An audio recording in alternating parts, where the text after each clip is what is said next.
哎，兄弟，麻烦问一下，昨天跟我一起来的姑娘在哪儿？哦，是恁那客官。昨天晚上恁走了以后，她跟你一块走的呀？走了。啊？她没在你这儿住下吗？没有啊。那你知不知道她是往哪边走了？这俺还真不操心。她应该是跟你往一个地儿走的吧？哦，谢谢。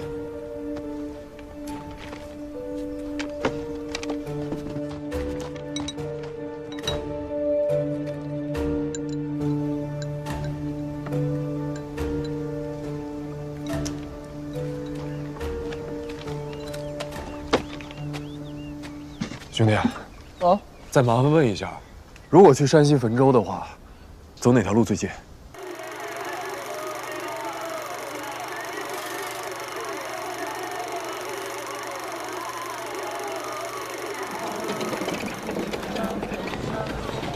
柳林姑娘，我真佩服你，你这一路居然一直都不睡觉，你不困啊？看来你我睡不着。有我这么光明磊落的君子守着你怕什么？哎呀，这天也不早了，要不我们先找个客栈休息一晚，明天一早接着走。叫辆车，叫辆车，咱们找个最好的客栈啊！只剩1间房了，这让我们怎么住啊？想法子给我们匀1间出来。客官，你看咱这儿客人实在是太多了。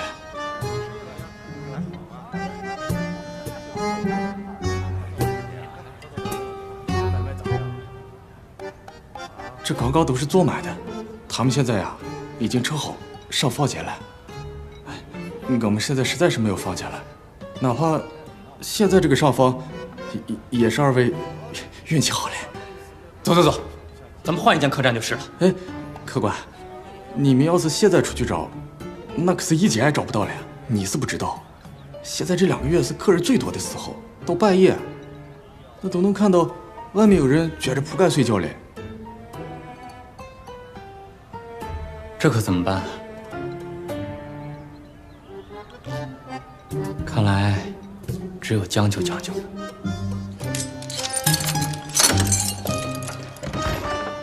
2位里边请，请。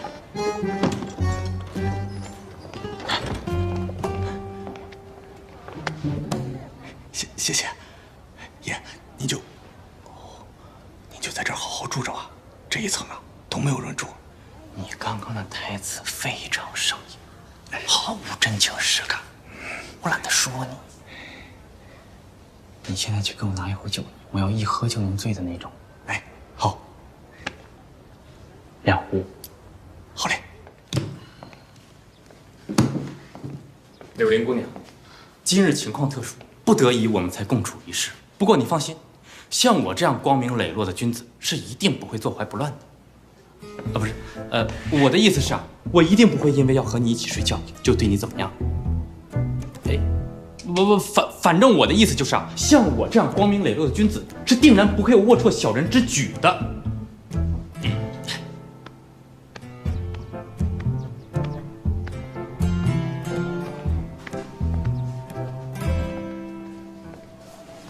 哎呦，这儿还有个大木桶呢。舟车劳顿，柳林姑娘，你不妨先好好泡个澡，我替你在门外把风。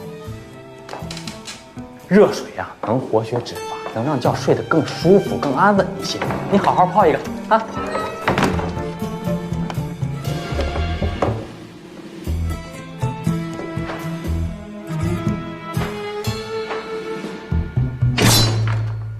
要左眼还是右眼？柳姑娘，误会了。我是看这门上有个虫子，我怕它爬到里面去吓你。啊，打到了。柳姑娘，你要是不信的话，现在就把门打开看看，好大一只吸血蛾子，就在我手上呢。滚！柳姑娘，常言道，君子周而不比，小人比而不周。很明显，我就是周而不比的君子啊！我这坦荡荡的君子之德，你还有所不信？这一路以来，在下的所作所为，哪样不是磊落君子之德？哪里有无耻卑鄙的小人的行径呢？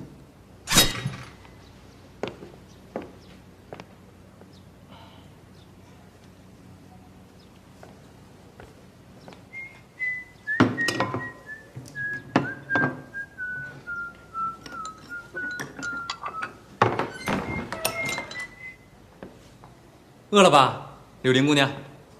这可都是山西的名菜：过油肉、油面烤姥姥、炒灌肠、山西烧鸭、猪猴鹅。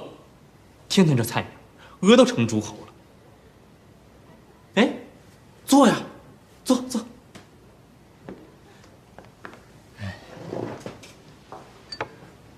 汾酒晓得吧？牧童遥指杏花村，喝了才知多销魂呢。都说君子之交淡如水，今日有缘和柳林姑娘共处一室，共度良宵，咱们就以酒代水。短短几日，你我相遇数次，了不起的缘分。来，干！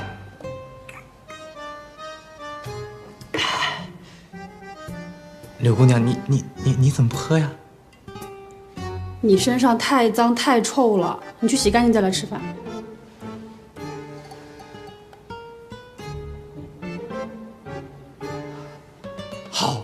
好，如此甚好。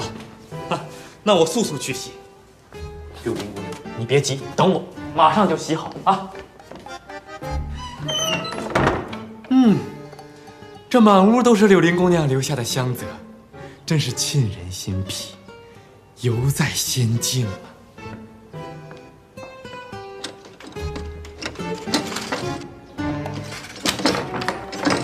怎么了，柳林姑娘？这门怎么关上了？柳林姑娘，你帮我把门打开，我出不去了。你不是君子吗？你一个君子怎么能跟我一个小女子共处一室呢？我肯定是坐怀不乱的呀！你倒是把门打开呀！柳林姑娘，我连饭还没吃呢。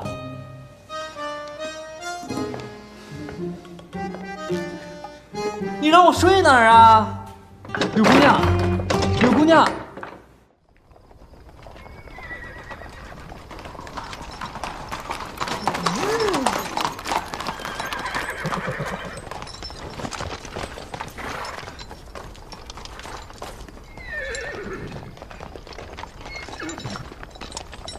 哎呀，穆青兄，已经问过汾州府衙门的人了，他们说近几日一直严密关注各地关卡，但是没有见到荣天岭一行的踪迹。他们不敢坐车，不敢走大路，虽然出发的比咱们早，但还是落在后边了。死去平遥还有多远？只需2个时辰。卓不凡跟我们一样，都是由东而来，要去平遥必经汾州府，让各地衙门继续严密监察。咱们已经猛赶了一夜路了，这2个时辰就不用着急了，让大伙们到驿站歇歇再走吧。如此甚好。葛太兄，要汾州府衙门通知平遥县衙，让他们把所有墓地记载全部备好候着。到了之后，咱们是要查看的。得嘞。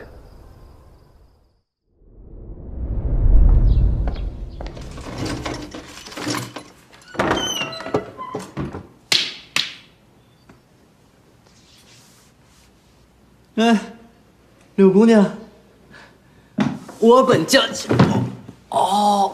腿麻了，动不了了。林先生，这一程多谢你的照顾，再见。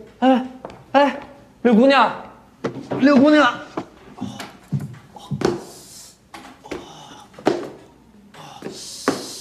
柳姑娘。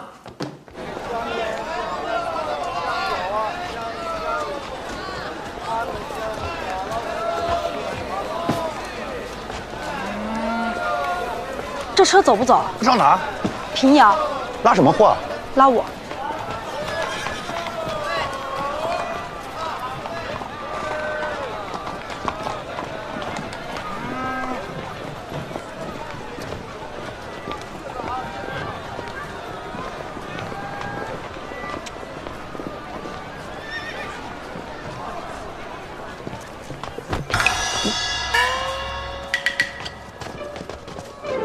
哎，你不是那个？哎呦，是您呐！没错，是我，Lucky 运气好，福星高照。是你啊！怎么在这儿还能遇到你啊？巧了吧？是挺巧啊，咱们得聚聚了。仙云弄巧，飞星传恨，银汉迢迢暗度，金风玉露一相逢，便胜却人间无数。没想到前2日咱们还在上海打福建畅所欲言，今天就又能在山西汾州府把酒言欢，真是他乡遇故知啊！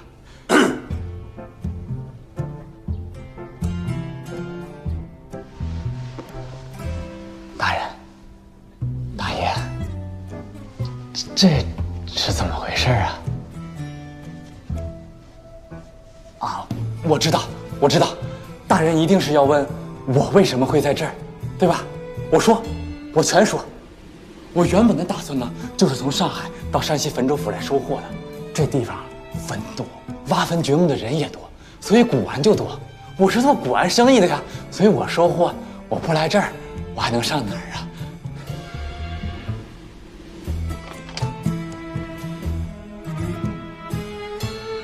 兄台，大人，大爷，你们这怎么还都带着刀啊？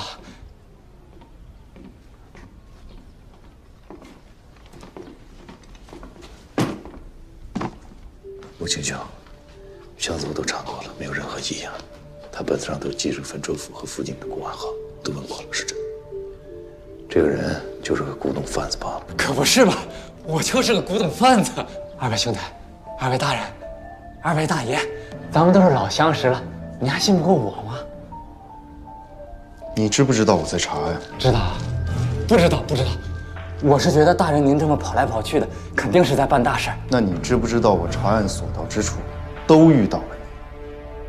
不知道啊，大人，我真没跟着您啊，这巧了吧？大人，我觉得这可能就是妙不可言喻的缘分吧。大人，我立刻走行吗？我不待了，汾州府我不待了，平遥我也不去了。你还要去平遥？是啊。不是，我哪儿都不去了，我马上就走，我回上海。算了，我还是回京城吧。要不，大人，您让我去哪儿我就去哪儿，行吗？你去平遥做什么？大人，做我们这行的得收货呀，像太原府、汾州府，那都是有好货的地方。可是收货的人太多了，我得继续往下走一走。平遥吧，地方小是小了点，可是货一点都不少。好，那你就去平遥。不，我不去。你不是说我让你去哪儿你就去哪儿吗？给你个机会，愿不愿意为朝廷效力？我这一生最渴望的就是报效朝廷，那是我的 lucky 呀。可是朝廷有什么生意关照？你不是眼力好吗？那是自然。常言道，玩古玩玩的就是一个字，眼力。那你就跟着我，当我需要用到你眼力的时候，你就得给我看准了。你要是立了功，朝廷重重有赏。至于你要收什么古玩，买什么货，随你的便，我不管。那大人想要找什么货？等我需要的时候，我会告诉你。那大人，我能起来了吗？我让你跪着了吗？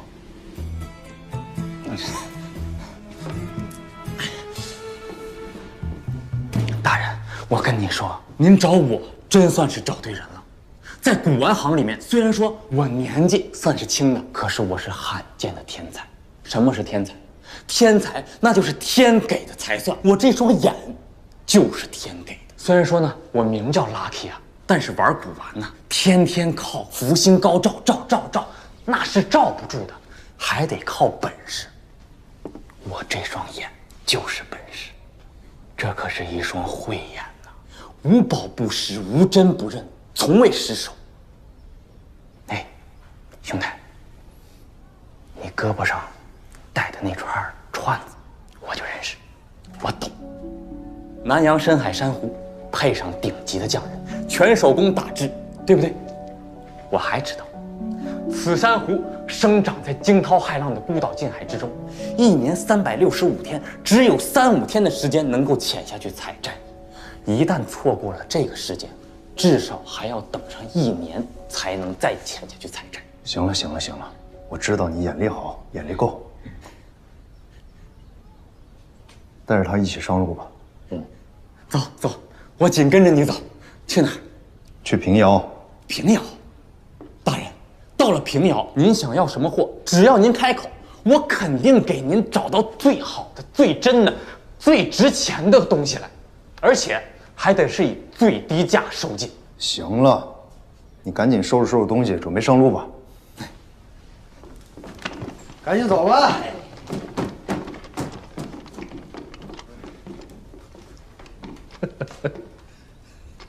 穆敬兄还真是人尽其用啊！此行啊，我们要找的秘藏线索，要找的还是个坟头。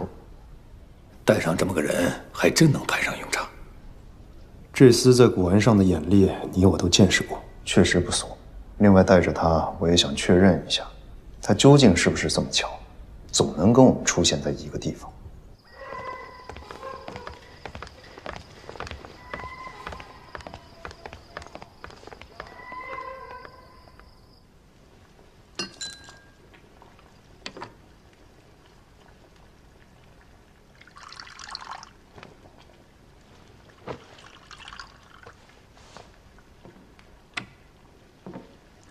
这位就是您说过的最优秀的间谍，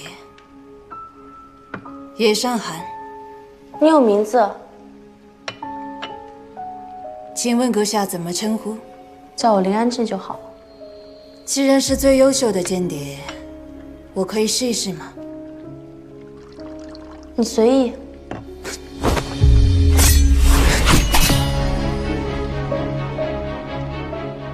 你不动手？动什么手？我又不会功夫，只会杀人。你再往前一步就已经死了。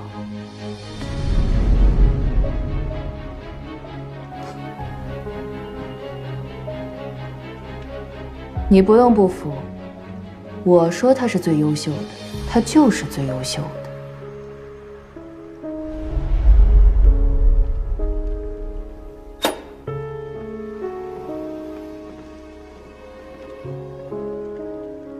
目前最有希望拿到秘藏的，是不是卓不凡？起码他和荣天岭走在内务府的前面。那荣天岭的人现在具体在做什么？荣天岭一行人到了汾州府之后就分散开了，于焕杰和秦陀带着一些人到处走动。那你呢？我唯有一直跟着卓不凡，但意义不大，我根本没有机会深入他们的内部。我来想办法。您是有安排了？算不上安排，而且也不能确定能不能有用。我可以一直暗中跟着卓不凡，但是如果不知道他们具体行动是什么，很难有所收获。对于净坛秘藏，我们的目标很简单。我明白，谁也得不到，对我们最有利。所以，破坏比追寻还是要简单一些的。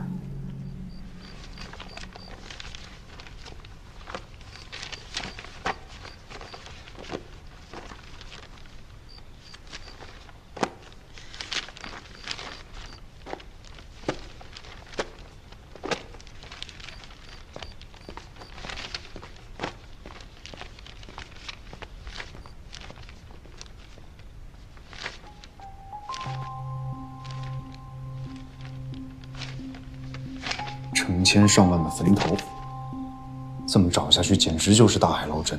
是啊，都不知道从何下手才好。咱们不知道菩提传人什么时候死的，不知道他多大年岁，就连他是男是女，咱们都不敢妄断。既然是南少林的传人，应该不会是女人吧？谁又知道呢？坟头这么多，查到什么时候才能找到啊？那么多的坟，上哪去找菩提传人呢？不过现在我们好在知道菩提传人死了的年头，要不真是毫无头绪呢。嗯，反正就看这一次，咱们能不能有这个运气了。只能用最笨的办法，一个一个坟头去查吧。凡是那些没主的、可疑的，通通给我挖开了查。可是咱人手不够啊。平遥县衙里有多少人算多少人，再从汾州府调人，汾州府9个县衙当差的有一个算一个，全都给我叫来挖坟。穆青兄，这样不妥吧？开坟头这事儿实在是晦气，我怕当地的衙役呀不愿意干。不愿意干也得干，这都什么时候了，还有什么妥不妥的？平遥乱坟，菩提传人，这个谭仙，留线索也不留得清楚一些。不是他没有留清楚，而是谭仙所知道的线索根本就只有这些。对呀，我记得我曾经跟你说过，卓不凡知道的线索不会比咱们多，而且他的人手不及咱们，还不能光明正大的去挖坟。没错，他找的一定比咱们还苦。如此想来，倒算是一件好事。在平遥乱坟这件事情上，有人比咱们头疼得多。嗯，还有比这让人更头疼的事吗？师娘，那信里头你就只看到了汾州府啊？当时信都已经烧起来了，我只看到了汾州府。师娘，你再想想，那后边还有什么字儿没有？这汾州府下辖9县，坟头更是不计其数。要真的一个个找回去，怕是没有3、5个月办不到。但现在咱们没有别的办法，只能辛苦大伙儿，再难再麻烦还是得找。大师兄，明天开始咱们分头行动。没别的办法，只有如此了。明天我带人去黎城县找。那我带人去平阳县查。好。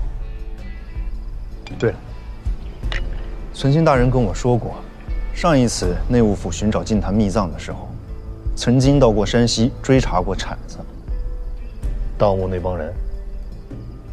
查，眼下任何一丝丝的线索，咱们都不能放过。够了，乖乖，龟仔，先拉上去啊！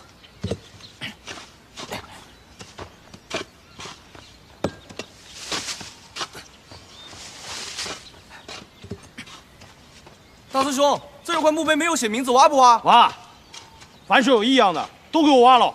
晓得喽。好歹老子也是江湖上的成名剑客了，跑到这种荒郊野岭偷坟掘墓来，这叫啥事儿啊？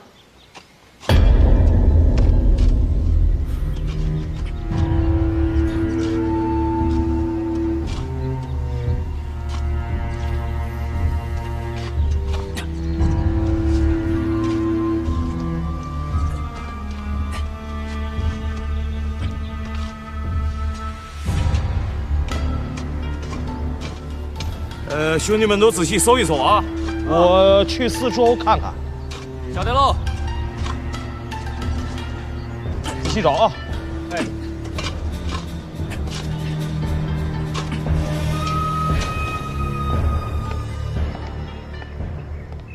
你果然没猜错，他来了。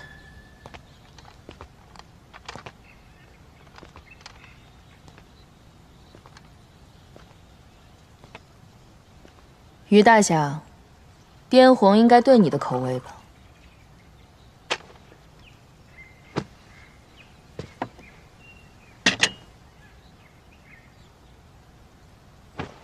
你们又来找我，究竟要干什么？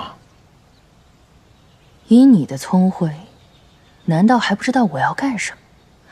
卓不凡一个江湖剑客，你们荣天岭一个武林门派。这么费心费力的寻找禁坛秘藏，图什么？图钱？之前我不明白，现在我算是知道了，你们是在给齐亲王卖命。你们一行从上海悄然离开，费尽心思到了山西，但我还是能找到你。非但是我，内务府的门三刀也带着人来了。你们还不知道吧？清廷内务府如此逼迫紧追，你们未必能如愿找到金坛秘藏。就算找到了，你们荣天岭也就是分到其中一点零头。这点零头，又有多少会到于大侠你的手中？掌门还是那个掌门，大师兄也还是那个大师兄。既然帮卓不凡寻宝对于你来说没有什么好处，又费心费力的，何必呢？你跟我说这些，不就是想让我为你们日本人效力吗？哎，你觉得我会答应吗？如果你不会，我又何必找你第二次？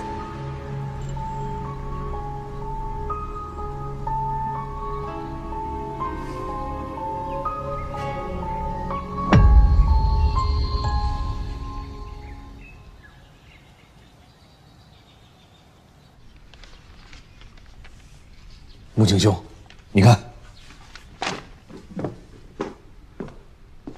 说内务府来汾州府办案，调用了当地3名捕头协助，查盗墓贼。同治6年，差不多40多年了。那应该就是了。可是不知道这3个捕快还在不在？去问问看吧。咱们的运气总不至于差到这3个捕快全都不在了的地步吧？那我去了。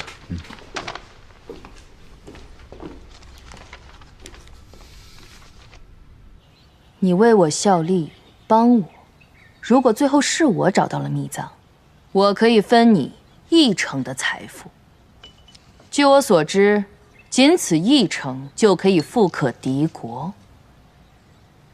有了足够的钱，一个落魄剑派的掌门之位，又算得了什么？就算最后我没有找到，我也不会让你白白付出的。我知道。你们荣天岭的总坛一下子租出去10年，才获得不到1000两的银子。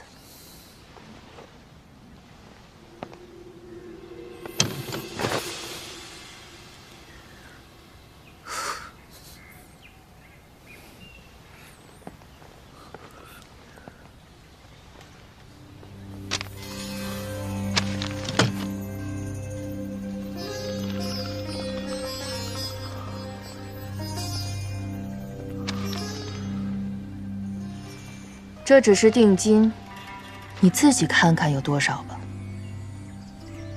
不是你们究竟要我做什么？简单至极，你只需要把卓不凡的每一步行动透露给我就可以了。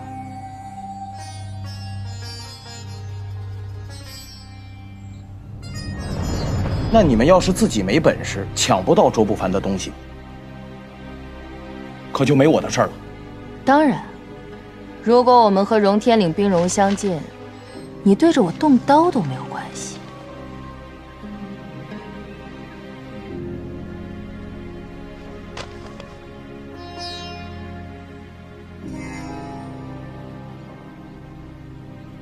我们荣天剑派啊，是从灵溪走出来的。我们师娘霍琴善养毒虫，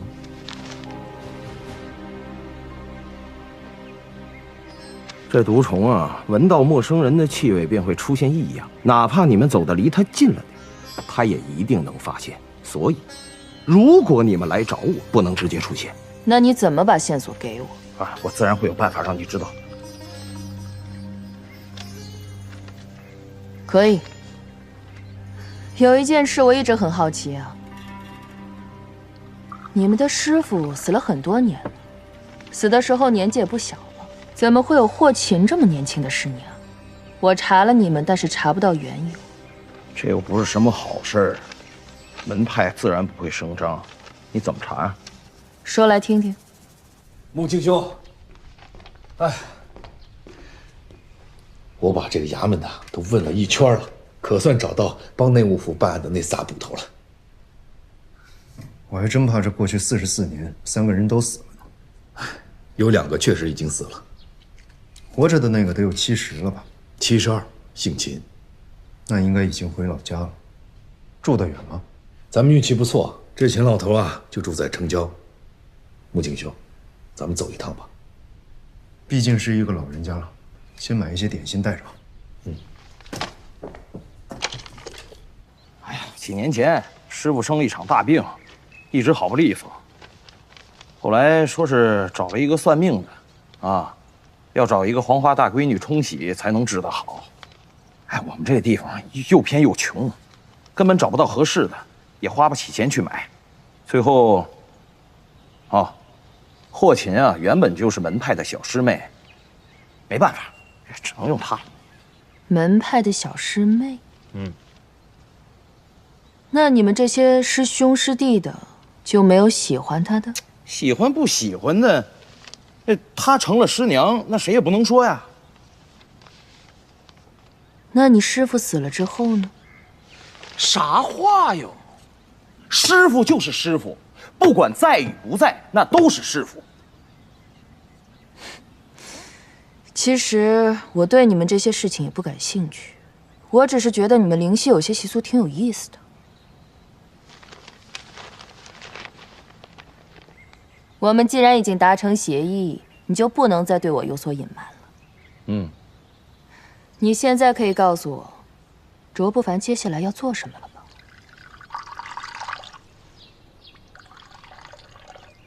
请用茶。秦捕头，今日我们前来是想打听一些陈年旧事。是40年前的事儿吧？若不然，怎么会见到内务府的大人了？那我们就直说了，我们想知道铲子的事儿。大人想知道哪些事了？那这个叫铲子的帮派究竟是些什么人？现在还有吗？大人，你弄错了。厂子不是一个帮派，是一个人。同治年间，内务府派出的大内密探追查过在湘西一带的有名的盗墓帮派。他们领头大哥用的家伙，不是什么兵器，是一把铲子。那秦捕头，你就给咱们说一说这内务府办案的来龙去脉吧。当年我还是一个小捕头，所以所知并不详尽，能想起多少就说多少吧。若是有遗漏，望大人恕罪。但说无妨。我记得当年大内侍卫起初并不是在湘西办案，而是在塞外追捕一个高手。听说他们查到了那个人的踪迹，找到了那个高手的住处，发现了一样奇特的东西，是一只喝酒的宗杯。侍卫们辨认出是前朝的古物，确认是在湘西一带出土的，一定是盗墓贼弄出来的。是盗墓贼送给那个高手的。当年的侍卫大人也是如此猜测的，于是就来到了湘西，查了一圈后，认定能从古墓弄出来那件东西的人，一定是厂子。所以我们地方衙门受命协同内务府办案，前前后后折腾了2个月，结果是一无所获。没有见到铲子，影儿都没见到过。这事儿就完了？二位大人，这件事前前后后我已经回答了许多次，绝无遗漏。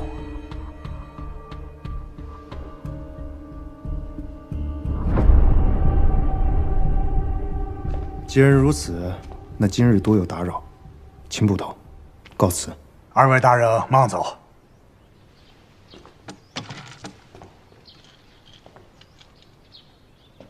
秦捕头，恕在下冒昧，您脸上这道疤是？哎，我这道疤已经有40年了，是我抓捕劫匪的时候被土匪头子拿刀砍的。就因为这道疤，我都没能讨到老婆。衙门的卷宗里有记载，我查看的时候留意过。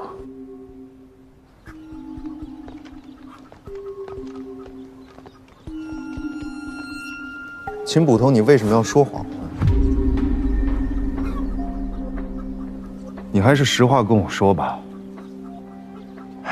大人，我还要说什么实话了？你刚刚说的那番话，正如你所言，你过去已经被问了几十遍，答了上百次，所以你说的清清楚楚，毫无破绽。但是，你能说谎，他不能。你刚刚说你这道伤是抓悍匪时被匪首用刀砍的，是用刀砍的，是。你再好好想一想，是不是用刀砍的？我作为一名刀客，纵然你这道伤已经过去了44年，但我依然可以看得出，它不是刀伤，是剑伤。老头儿，你这谎话编的可真是煞费心机啊！通常盗墓贼也好，劫匪也罢，多是绿林莽夫，多是用刀，用剑的则是寥寥无几。你如果说是在追捕劫匪时被剑所伤，一定会遭人怀疑，所以你才会说是刀伤。你之所以说了这么一个谎，就是为了隐瞒一件事：你见过铲子。老东西，咱们内务府都敢骗，活腻了吗？他都这个年岁了，还能没活够吗？这个秘密你守了40多年，憋得慌吗？今儿个还不愿意说出来？40多年前来山西办案的内务府侍卫，是不是找到了铲子？当年内务府的大内侍卫在丰州府并非一无所获，寻找了近2个月，终于把铲子查了出来，秘密带到了郊野，对其严刑逼供。那铲子是真硬朗了，任凭怎么折磨他都没有开口。后来内务府的侍卫把铲子的妻儿都抓了过来，要当着他的面杀掉。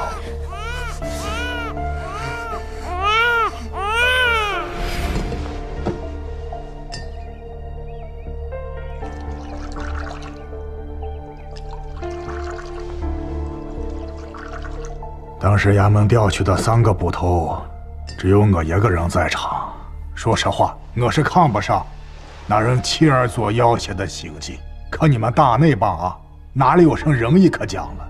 我就是看不上，也只能看着。就在那时，突然有一个人出现了。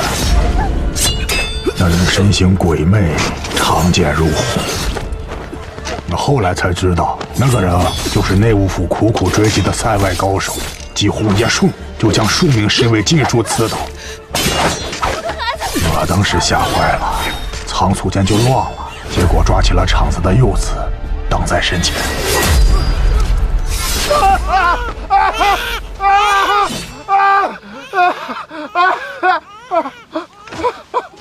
大侠饶命！大侠饶命！大侠饶命！大侠，你听我说，大侠你听我说，我并非内务府的人，我只是丰州府的一名捕头，受命于他们内务府的。大内侍卫后面挑腿的，大侠，你受苦了。嗯。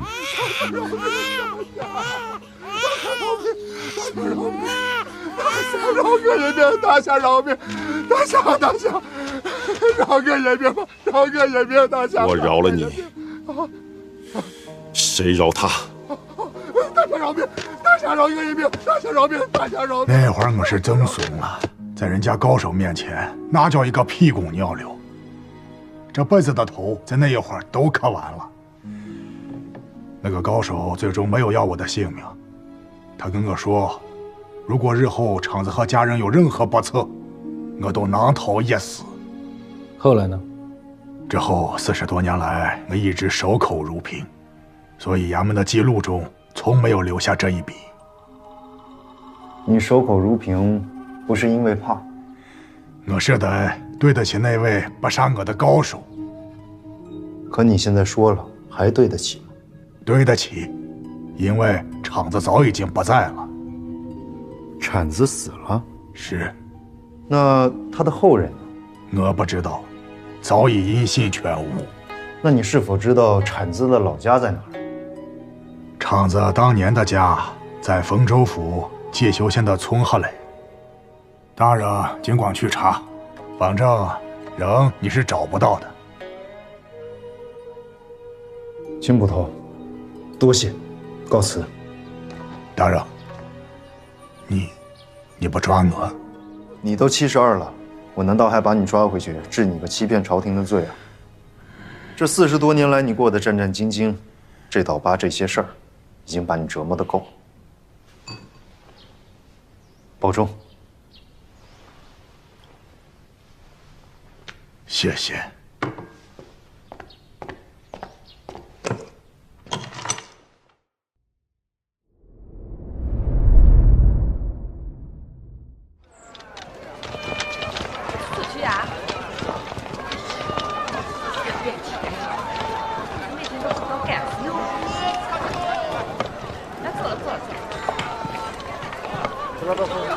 哎，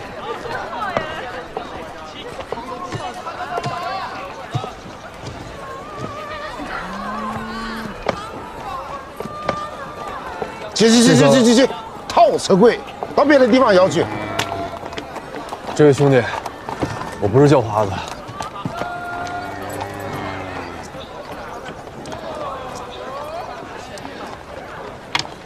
麻烦来个饼。哎呀，对不住了，兄弟，实在对不住了。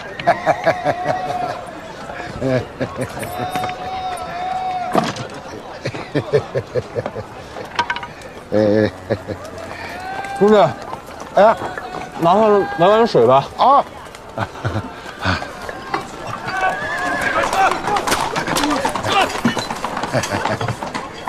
他们这是什么人？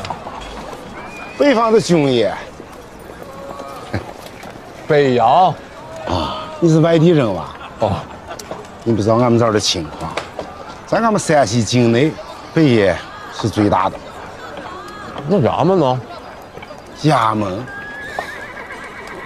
算个球，衙门管不了的事儿，让北洋管；看他管的事儿，他还管不了，还得北洋管。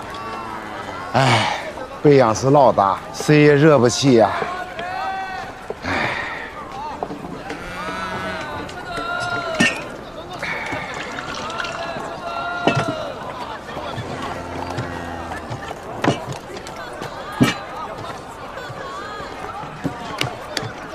麻烦问一下啊，43协怎么走？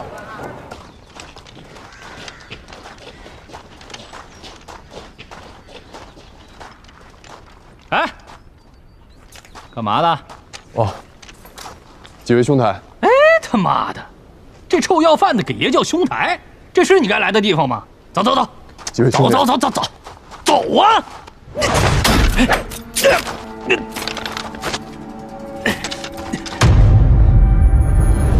我是大沽县衙捕快，因办案途经此地。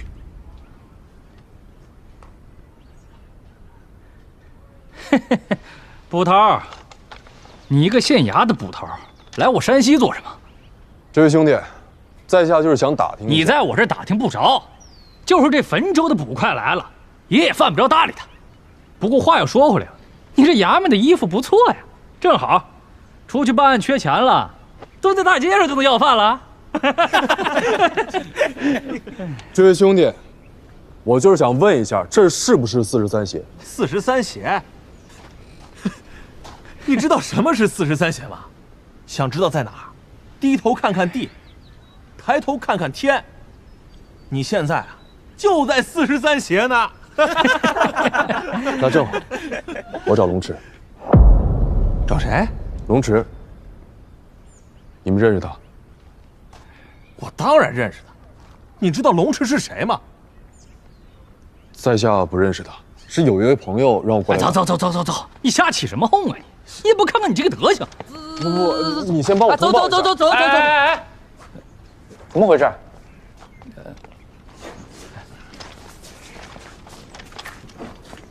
这位军爷，我是王家洛，大沽县衙的捕快。在下因为办案途经山西，有一位朋友让我过来找一个兄弟，但是门口这些却不肯为在下通报。麻烦问一下，你认不认识龙池？龙池？对，是43协镖头。将军怎么会跟你一个县衙捕快是朋友？你刚刚说有一个朋友介绍来的，他是什么人？引荐我的人我也不太认识。兄弟啊，我看你啊多半是遭难了。天津离山西不近呢。拿着回家吧。多谢。兄弟，请留步。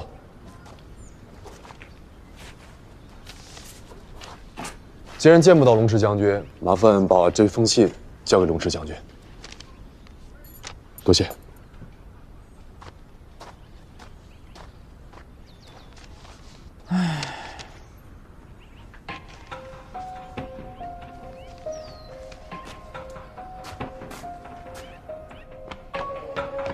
你可穿我！你为啥眼睛？你还能长脑子吗？啊！来的人说是我亲戚，你就相信？真让你当个亲戚，下次再把这种人放进来试试。走，付冲下。李玉，要去哪儿？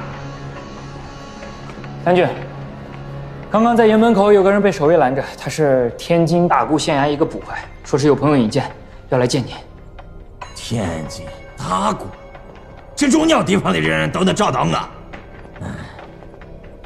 咱是这种向来跟着咱们俩混饭吃的废物啊，一律不见。混走。他有封信，说是引荐他的朋友写给大人您的。我是看这封信的质地有些不寻常才接下来的。玉版轩且是一等上品，大人。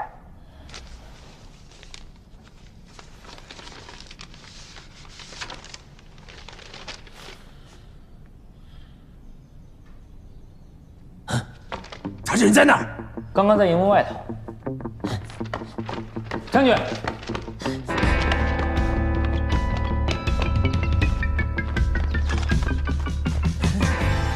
哪儿去了？刚才找我那人呢？那个叫花子好像已经走了。叫花子，他可是我的贵客，赶紧去把他找回来。是，找不回来我他娘崩了你！是。将军。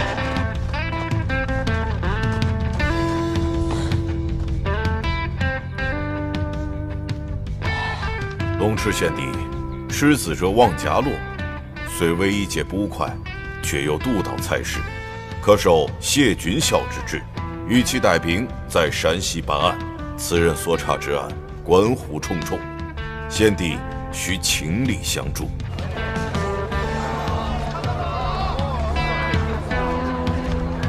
口字画，大家来看看吧。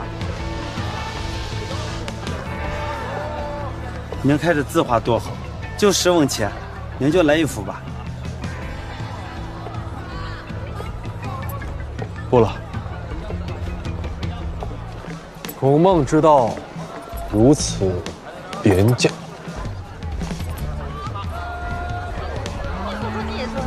找到了吗？没找到。哎，兄弟啊，那个麻烦问一下，最近有没有穿着灵犀服饰的人路过？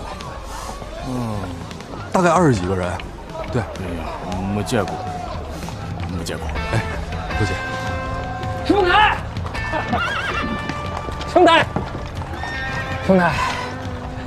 我们专门来找您的，请您回营，我们将军正等着您呢。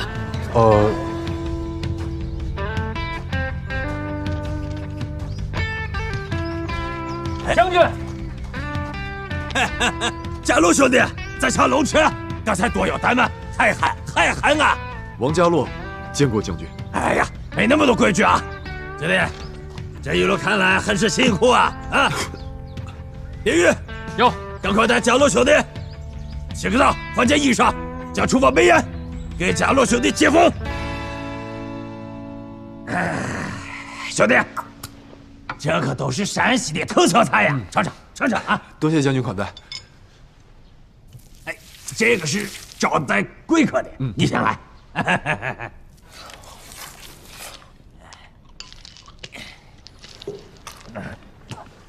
我兄长在信中啊，把家洛的事情已经说了。哦，咱就按他说的做啊！从今天起，家洛兄弟就是咱43县的人了。啊！真是别听啊！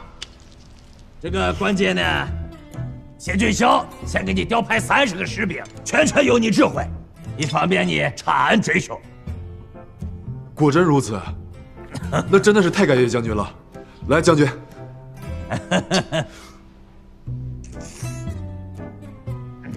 接着吃啊！这30个人啊，是你随时带着用的。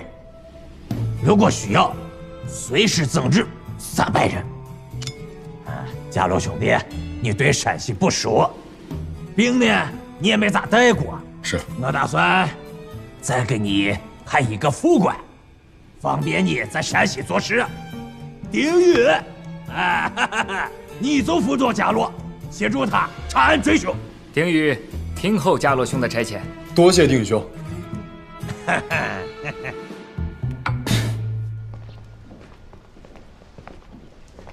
父亲一路颠簸劳顿的，要不要先休息休息？不过是坐了趟车罢了，有什么劳顿的？王爷，刚刚下人告知，日前内务府总管存清大人差人送来一样礼物。存清，这是什么呀？存清大人留话说，他偶然得到了欧阳询的早年抄本，知道王爷你喜欢字，所以就专门呈上来的。都说内务大臣存清文韬武略，果然不凡呐。父亲，这是有何用意啊？庄子列御寇有云：“诸平慢学屠龙，与之利益，但千金之家，3年即成，而无所用其巧。”存清是以庄子的话告诉我，咱们花了这么大的功夫，费了这么大的力气，就是想要屠龙。可屠龙之计呢，根本无法施展，他不可能给我们留有用武之地啊。内务府奴才里，还就是存清有点能耐，只是他认不清时局。若是他愿意跟随我，也是件好事。赵福啊，书房阁架上应该有一把黄花梨的凋零扇。是。王爷，这是前年湖广总督孝敬您的好东西。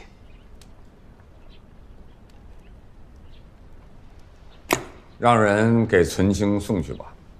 是。坐。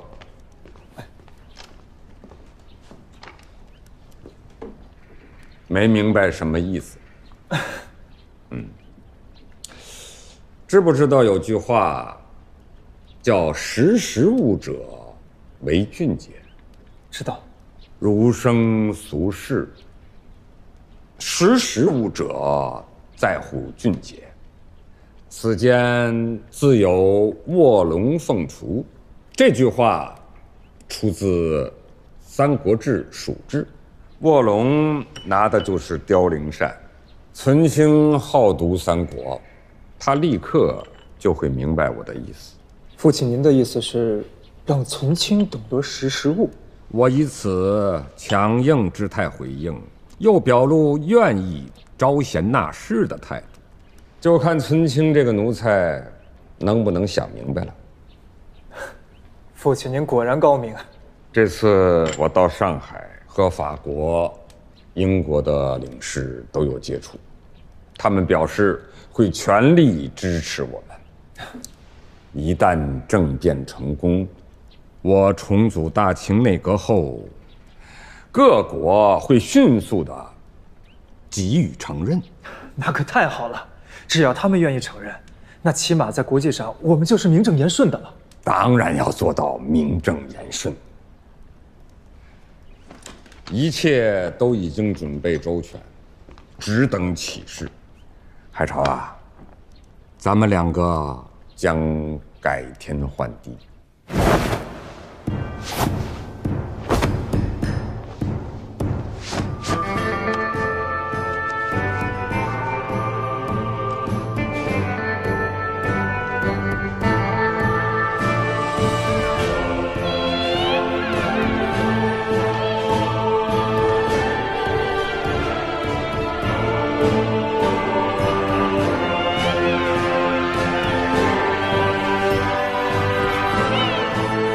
龙将军给你的这个住处住的还满意？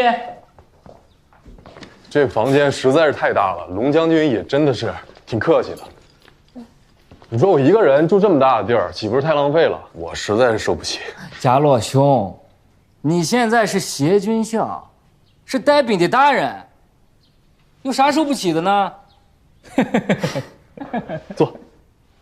哎呀，贾洛兄，现在咱们要查的案子该怎么做？都听你的。案子我还没什么头绪，只是在想，要先找到卓不凡和荣天岭一行。他们都在山西？对，在山西。在山西这好办。贾老兄，你告诉我那帮人有什么特征？他们是从灵溪来的，穿的服饰和我们汉人、满人都不太一样，比较明显，而且说话有奇怪口音。为首的掌门叫卓不凡，麾下有于焕杰、秦陀等20几人。其中还有2名女弟子，千万小心啊！他们每一个武功都很高。贾老兄，你放心，他们有武功，我们有枪。在山西这个地界上，43邪要召集个人，那还不是容易的很。你先歇着，我这就派人去查。多谢了，兄弟。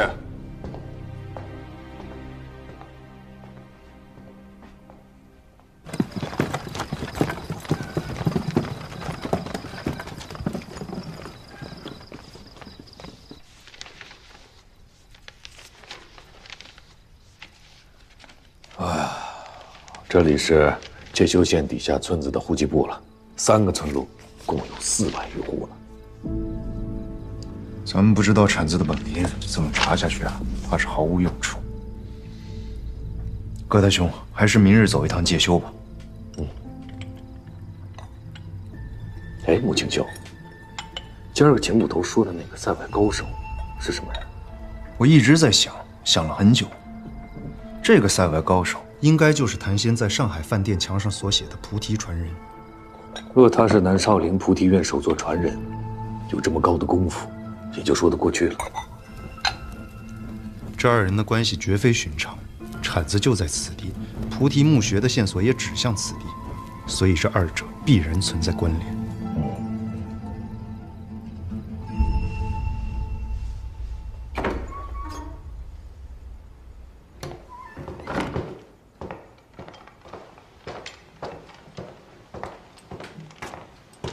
回来了。啊，一直跟你爹谈事情来着。怎么样？上海玩的还开心吗？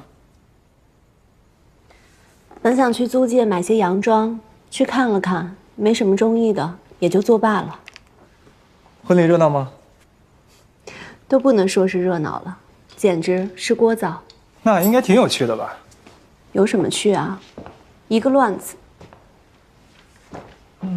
你在上海这些天，请没有发生什么有趣的事儿？能有什么趣事？还不都一样？是吗？哎，我听说，那个叫门三刀的前些天好像也在上海。与我何干啊？我就随口问问，怎么了？这都不能说了？10几年前的故人了，早就已经生疏。还提他做什么？那你要是知道他还在上海，就不会想法子和他再见上一面。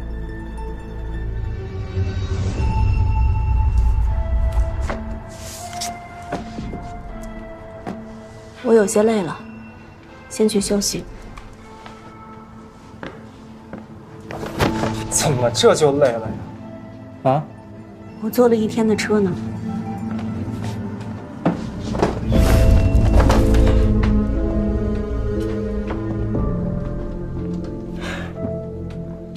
夫妻小别，应胜新婚。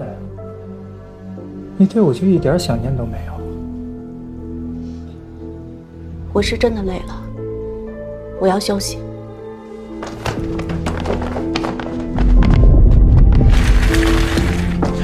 那我要是不提门三刀，你还要不要休息？你还会不会累啊？啊？为什么我一提门三刀你就回避？啊，你倒是跟我说说，他这个人我怎么就不能提了？还是我一提，你就难受？你说呀，跟我说呀！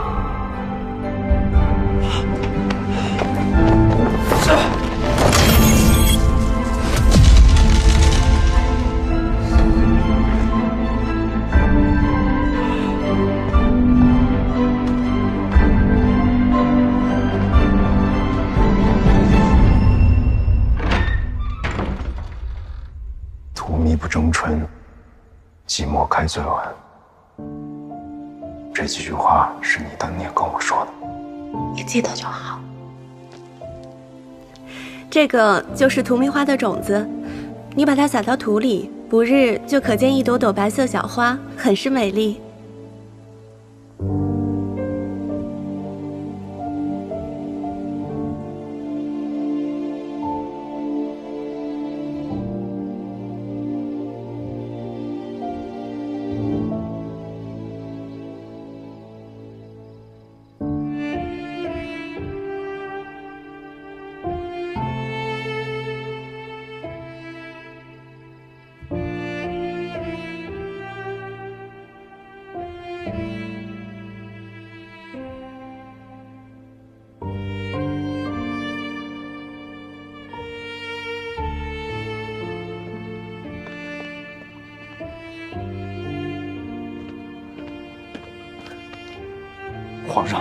皇上他答应了，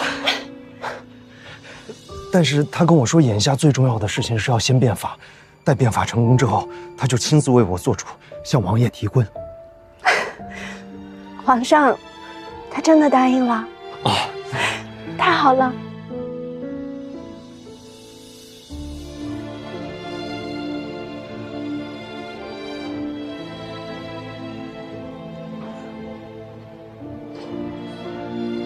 我看这天马上就要下雨了，我要不先送你回去吧。我不想走，我想跟你再多待一会儿。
春日最后的花儿开到荼蘼了，终结将至，苍老繁华和刻骨铭心都将消失。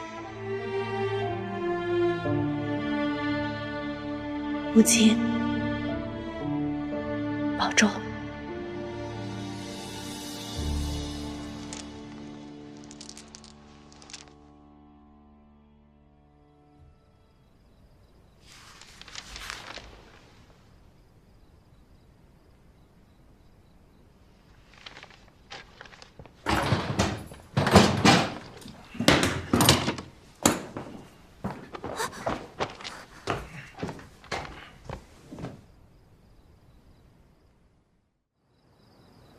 你刚刚在看书？我在你的抽屉里找到一本书，就想拿来看一看。这个是你平时看的书吗？这是收缴来的禁书。禁书？这本书的作者叫邹荣，已经被朝廷治罪了。这书啊是不能看的，看了就是谋反，就有罪。可是我……不过幸好你在我这儿看，怎么看都没事儿。啊，那柜子里边都是收缴来的禁书，你想看，随便看。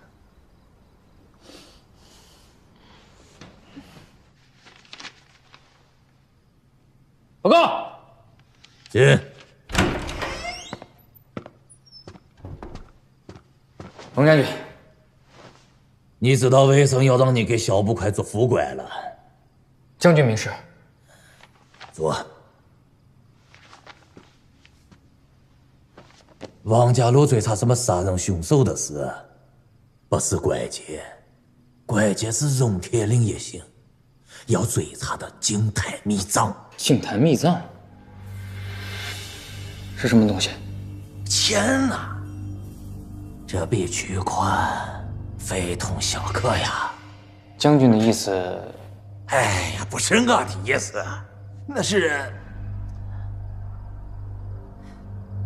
我跟你说，王家洛拿的那封信是个大人物写的，非要最大的人物啊！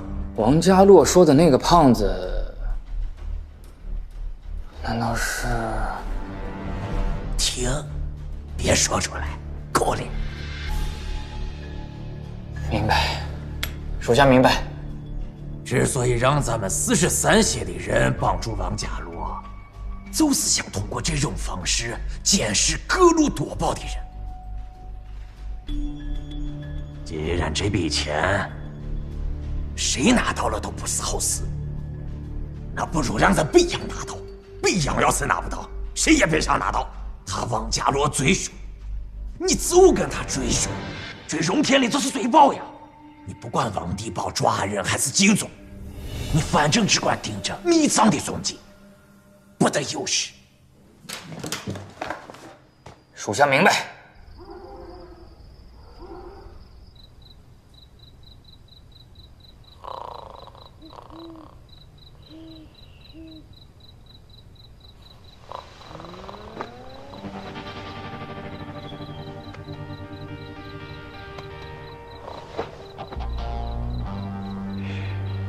掌门，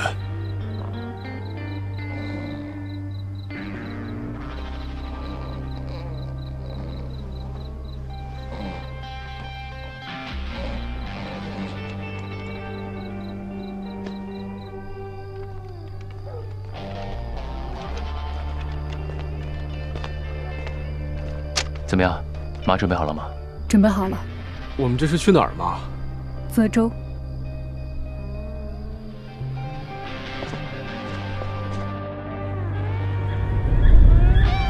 此次来山西，除了寻找菩提墓穴，还有一件事必须要去做，就一个人。我们天亮前必须赶到泽州。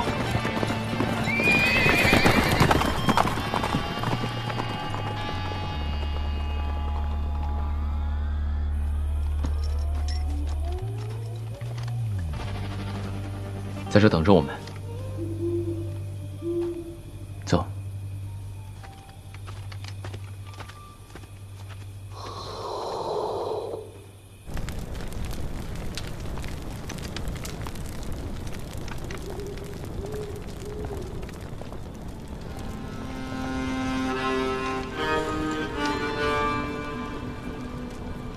就在里边。就这儿。我们进去吧。我们还不知道里面的情况，你在这儿等我，我自己进去。可是你在这儿等我，放心吧。那你一定要小心。好。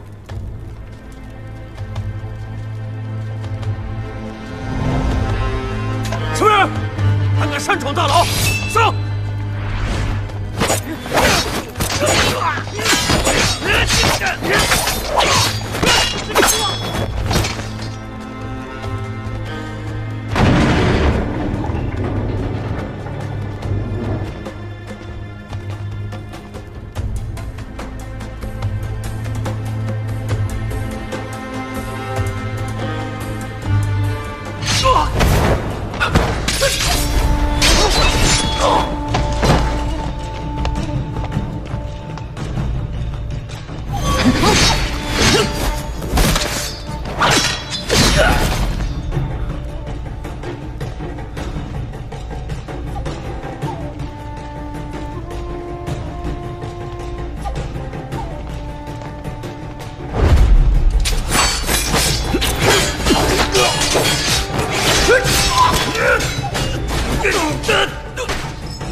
云陀，掌门。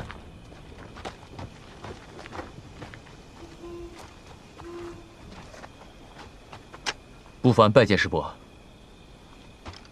拜见师伯。木坤师伯，弟子拜见师伯。都起来吧。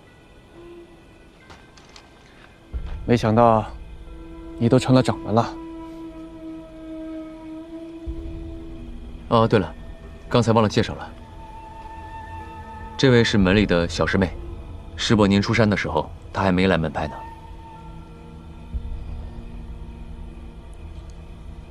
你是秦陀，还是唐宇？师伯，弟子是秦陀。我离开的时候，你还是个孩子。13，那个时候弟子还小呢。唐宇那会儿才3岁吧。师伯，唐宇已经不在了。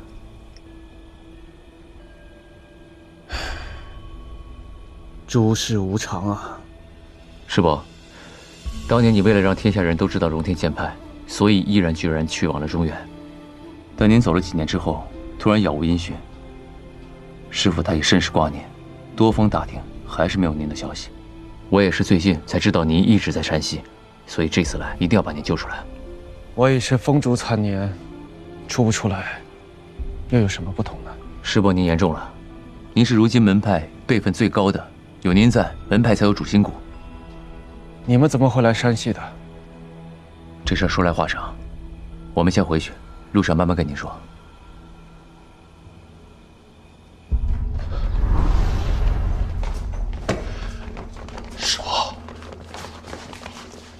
师伯，幻姐终于又见到你，又见到了，又见到了。幻姐，快起来！师伯，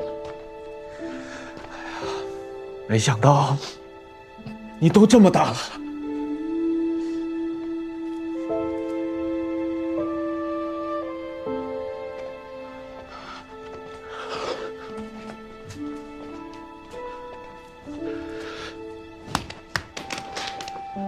弟子恭迎师伯，恭迎师伯。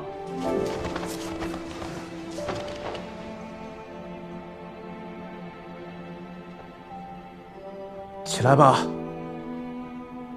都起来吧。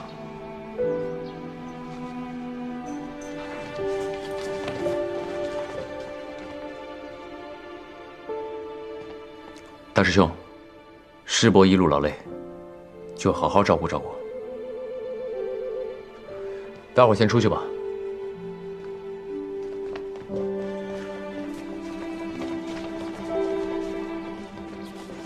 不凡，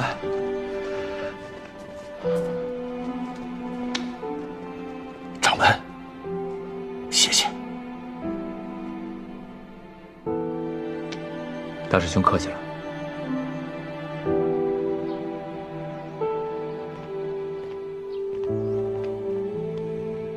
于幻杰，他今天怎么有点反常是吧？对。你知道我这个大师兄是怎么来到荣天剑派的吗？其实他是个弃婴，他是被莫坤师伯捡回来的。莫坤师伯把他抚养成人，他们情同父子。师伯怕自己不忍心调教他，才让他拜在师父门下。他小时候的剑法是师伯和师父一块教的。若不是他天赋不如我的话，剑法肯定会比我高出许多的。我刚刚听你们说，莫坤师伯20多年前就已经走了，他为什么要离开荣天剑派？当时剑派还在灵溪，不被天下人知晓，更不被认可，所以师伯当年就毅然决然去往中原，就是要闯出一番名气来。若说到武功的话，师伯的武功比师父还高出一些呢。比你还要高吗？是啊，自有荣天剑派起，你的剑法无人可及，谁都不如你。那莫坤师伯为什么会在牢里？他当年去往中原之后，突然杳无音讯，他的消息还是齐亲王告诉我的。这也是我跟齐亲王说好，帮他找宝藏的条件之一。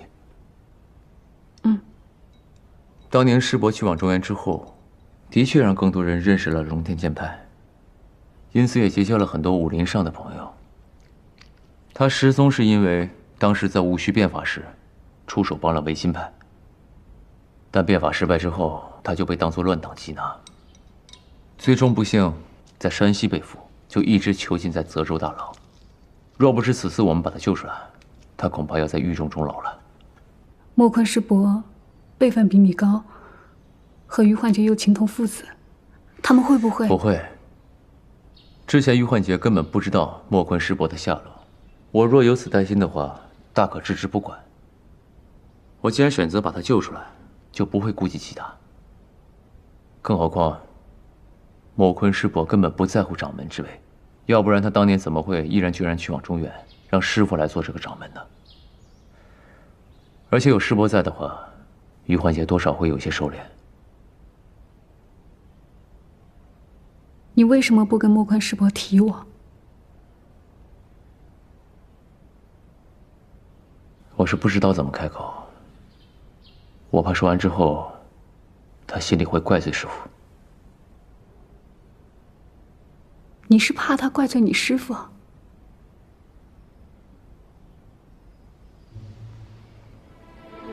当年的事儿，你没得选，我们都没得选。那你怪你师父吗？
他是师父，没有他就没有我，也没有你。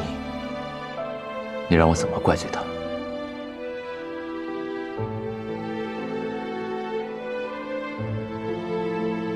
要是你早日成为掌门，该多好！